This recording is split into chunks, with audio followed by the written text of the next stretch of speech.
নমস্কার বন্ধুরা, আমার নতুন রেসিপিতে আপনাদের সকলকে সাদর আমন্ত্রণ।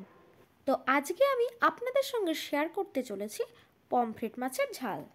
তো দেখুন, এইখানে আমরা মাছগুলোকে খুব ভালোভাবে পরিষ্কার করে কেটে ধুয়ে রেখে দিয়েছি। এইবার মাছের গায়ে সামান্য পরিমাণে একটু নুন আর হলুদ দিয়ে ভালো করে মেখে নেব।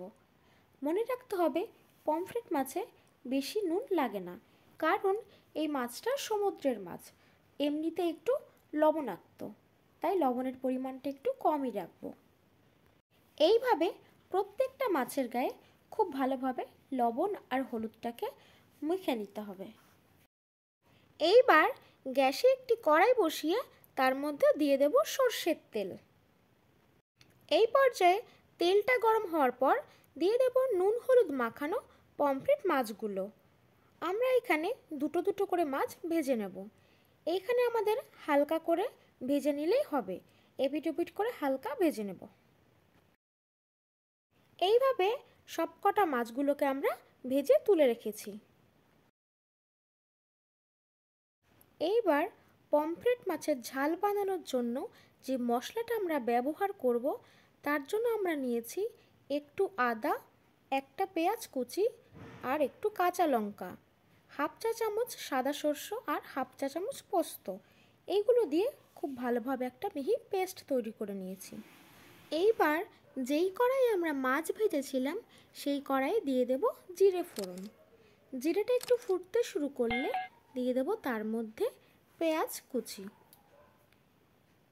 পেঁয়াজটা একটু হালকা লালচে করে ভেজে নেব। এইখানে আমাদের পেঁয়াজ ভাজাটা হয়ে গেছে। এবার আগে থেকে আমরা একটা টমেটোকে কুচি করে নিয়েছিলাম, সেই টমেটো কুচিটা পেঁয়াজের মধ্যে দিয়ে দেব। আর দিতে হবে একটু নুন আর হলুদ।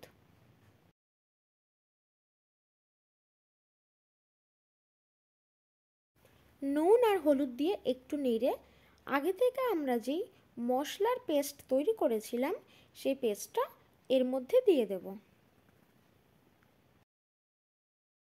এইবার এই মশলাটাকে লো ফ্লেমে আস্তে আস্তে খুব ভালোভাবে কষিয়ে নিতে হবে। যেহেতু রান্নাটা এখানে আমরা কাঁচা লঙ্কার ব্যবহার করেছি, এই জন্য এখানে মশলার কালারটা সবুজ দেখাচ্ছে। লালচে কালার হওয়ার জন্য এখানে আমরা 1 চা চামচ মতন লঙ্কার গুঁড়ো ব্যবহার করব আর 1.5 চা চামচ মতন জিরের গুঁড়ো। এইবার খুব ভালোভাবে মশলাটাকে কষিয়ে নেব। এইখানে আমাদের মশলাটা প্রায় কষানো হয়ে গেছে। এই পর্যায়ে আমরা সামান্য পরিমাণে একটু চিনি মশলার মধ্যে ব্যবহার করব। মশলাটা এখানে যতটা সুন্দরভাবে কষানো হবে, মাছের ঝালটা ততটাই সুন্দর খেতে হবে। মশলাটা আমাদের পুরোপুরি কষানো হয়ে গেছে। এই পর্যায়ে আমরা আগে থেকে করে রাখা গরম জল মশলার মধ্যে ঢেলে দেব। গরম জল ব্যবহার করলে তরকারির টেস্ট দ্বিগুণ বেড়ে যায়। এইবার একে একে ভেজে রাখা পমফ্রেট মাছগুলো দিয়ে দেব ঝোলের মধ্যে। এইবার 8 থেকে 10 মিনিট পর্যন্ত খুব ভালোভাবে জাল করে নিতে হবে। এই পর্যায়ে গ্যাসের ফ্লেমটা মিডিয়াম ফ্লেমেই থাকবে। আমরা এখানে 10 মিনিটের মধ্যে রান্নাটা কমপ্লিট হয়ে গেছে। এইবার কিছু ধনেপাতা কুচি মাছের ঝালে ওপর দিয়ে ছড়িয়ে দেব। ভিডিওটা ভালো লাগলে চ্যানেলটিকে সাবস্ক্রাইব করে বেল আইকনে ক্লিক করে দেবেন।